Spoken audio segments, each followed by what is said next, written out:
अस्सलाम वालेकुम, कैसे हैं आप? गुड इवनिंग, शाम का टाइम है, सनसेट के करीब। बड़ा प्यारा सा मौसम है। जर्नी में आज वॉक करने में निकला था। एक कमेंट मेरी नज़रों से बार बार गुजर रहा है डिफरेंट बंदों का कि स्पेन में अगर हमने बिज़नेस स्टार्ट करना है तो उसकी रिक्वायरमेंट क्या है, उसके लिए डॉक्यूमेंट्स कौन से चाहिए। सबसे पहली चीज़ उसमें आपके पास नीफ नंबर का होना, आपको काम की इजाज़त का होना ज़रूरी है। जो बंदे कॉन्ट्रैक्टों पे अराइगो बेस पे जो 2 साल स्पेन में पूरे करते हैं, वो अराइगो कॉन्ट्रैक्ट लेके पेपर जमा करवाते थे, वो अपना बिजनेस नहीं कर सकते क्योंकि उनके कार्ड के पीछे लिखा होता है ऑथोरिज़ो de trabajar por cuenta ajena कि ये सिर्फ किसी के पास काम कर सकते हैं।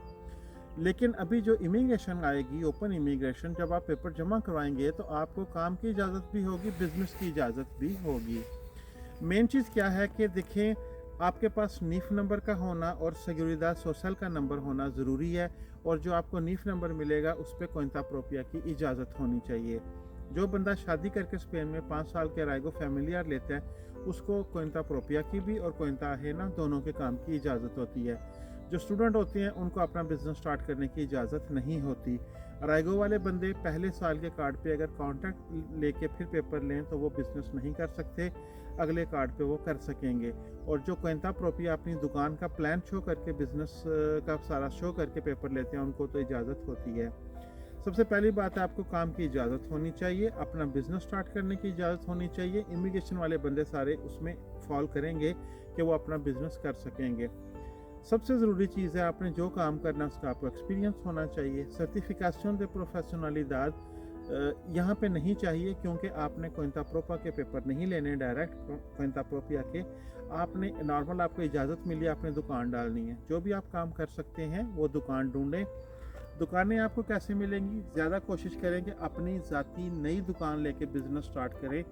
त्रास पासों पे क्या होता है, अगर तो आपको अच्छा चांस मिल जाए, कोई डोनर, कोई मोबाइल की दुकान 5, 6, 7, 8 हज़ार में बिकती मिल जाए, फिर ठीक है, क्योंकि आपका थोड़ा बहुत उसके क्लाइंट्स का भी सिस्टम बना होगा और जो चीज़ें अंदर चाहिए होती हैं वो भी आपकी होंगी। और लाइसेंसिया de apertura, जो दुकान खोलने का लाइसेंस होता है लोकल अयंतामिंटों से, वो भी आपको मिला होता है। तो चीज़ें थोड़ी आसान होती हैं, लेकिन ज़्यादा महंगा त्रासपासो करने में, कोई एलिमेंटासिन की दुकान, कोई भी मोबाइलों की दुकान, मैं समझता हूँ 10,000 यूरो से प्लस कोई भी आप बिज़नेस अगर त्रासपासो पे खरीद रहे हैं तो सोच समझ के लें। अगर तो उस दुकान की वाकया ही इतनी सेल है, इतनी टर्नओवर है पर डे की, फिर ठीक है, नहीं तो एक नए सिरे से दुकान डालना ज़्यादा अच्छा होता है। जब आपको काम की इजाज़त मिल जाती है तो फिर आपने किसी दफ्तर में नहीं जाना होता कि मैंने दुकान बनानी है। रेस्टोरेंट वाले हजरात ने जाके ज़रूर चेक करना होता है कि यहाँ पे मुझे सालिदा दे हुमो, जो धुआं निकलता है, उसकी चिमनी लगानी होती है। वो नेबर्स सारे, अगर कोई एक बंदा भी आपकी कम्युनिटी में शिकायत कर दे तो आपका रेस्टोरेंट बंद हो सकता है। लिहाजा ये चीज़ें पहले कवर करने वाली होती हैं।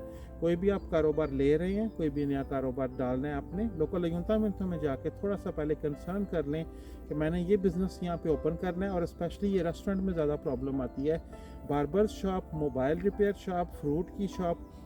फ्रूट की शॉप में एक और चीज़ आती है कि जो अंदर लगता है कोल्ड स्टोरेज, जो एक रूम लगता है जहाँ पे फ्रिज लगी होती है, उसका इतना ज़्यादा शोर ना हो कि जो कम्युनिटी है, नेबर्सहुड है, वो आपको शिकायत ना करें, क्योंकि यहाँ पे नेबर्स के बहुत ज़्यादा हकूक़ हैं। पॉसिबल है 100 बंदे रह रहे हैं एक बिल्डिंग में, एक बंदे ने शिकायत किया तो आपका कारोबार बंद हो जाए। ये सारी चीज़ें, ये सारी इजाज़तें, लाइसेंसिया de apertura, दुकान खोलने का जो लाइसेंस होता है, ये आपने पहले चेक करना होता है कि मुझे इस अयंतामिंटों में इस जगह पे मिल जाएंगे या नहीं। ये वो सारी बातें हैं जो प्रैक्टिकल हैं। अभी मेरे पास पैसे हैं, मैंने जल्दी से दुकान ढूंढ ली, कॉन्टैक्ट कर लिया, सारा कुछ कर लिया, लेकिन मैं जैसे ही अयंतामिंटों में गया लाइसेंसिया de apertura अप्लाई करने के लिए, तो मुझे पता चला कि मैं इतने स्क्वायर मीटर के अंदर अंदर इस तरह का दूसरा बिजनेस नहीं खोल सकता। ये भी आपने चेक करना होता है। तो डॉक्यूमेंट्स जो हैं वो सबसे ज़रूरी है। काम की परमिशन, आपका काम का इजाज़तनामा। अराइगो वाले बंदे पहले साल नहीं कर सकेंगे, नेक्स्ट साल से वो कर सकेंगे। शादी वाले बंदे कर सकते हैं, इमिग्रेशन वाले बंदे कर सकेंगे। लेकिन आपकी ज़ुबान, लैंग्वेज का आना, आपका उस नॉलेज, उस चीज़ का नॉलेज होना बहुत ज़रूरी है जो आपने बिज़नेस शुरू करना है।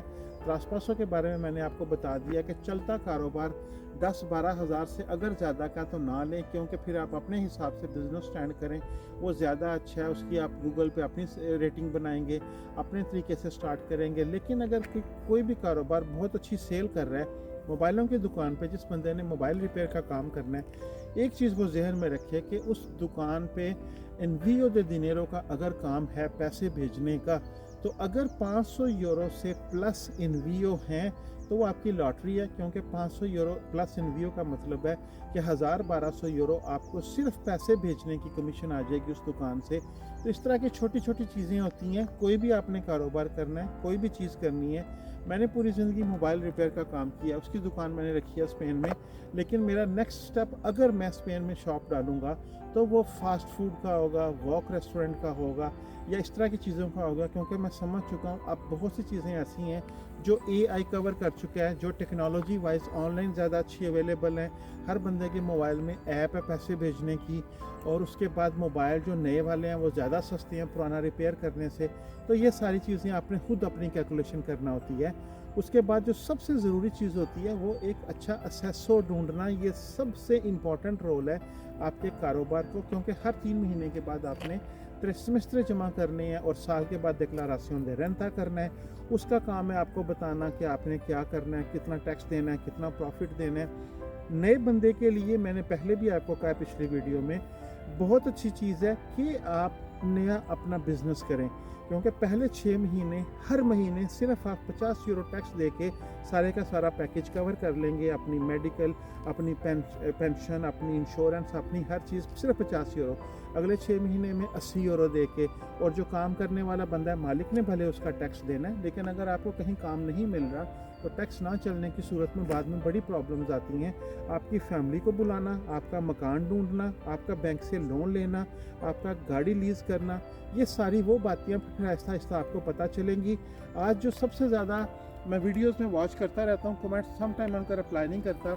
एक भाई ने क्या कि तुम तो साढ़े पीछे पै गए हो, सानू तो डरा नहीं लग पे, सानू ना डराओ ना पहले पेपर ले लेने दो। अभी मैं इस रास्ते से गुजर रहा हूँ, ये रास्ता मुझे आगे हॉलैंड ले जाए। मैंने हॉलैंड नहीं जाना, मैं तिथि उतरना सी, आगे जाके फिर वापस आना मुश्किल होगा। मुझे अभी से पता होना चाहिए कि इस रास्ते पे चलने वाले कौन कौन से स्टॉप्स आएंगे, क्या क्या स्टेप्स आएंगे, और मैं कामयाब कैसे होऊंगा। मेरी दुआ है अल्लाह पाक आप सबको इतना कुछ दें कि आपको किसी का मोहताज ना करें। मुझे दुआ में याद रखिएगा। मिलूँगा मैं आपको अगली वीडियो में। मेरा कैमरामैन थक चुका है, कैमरा वाइब्रेशन शुरू हो चुकी है, लिहाजा इससे ज़्यादा मैं उनको नहीं वेट करवाना चाहता। फिर मिलूँगा। अल्लाह हाफिज़।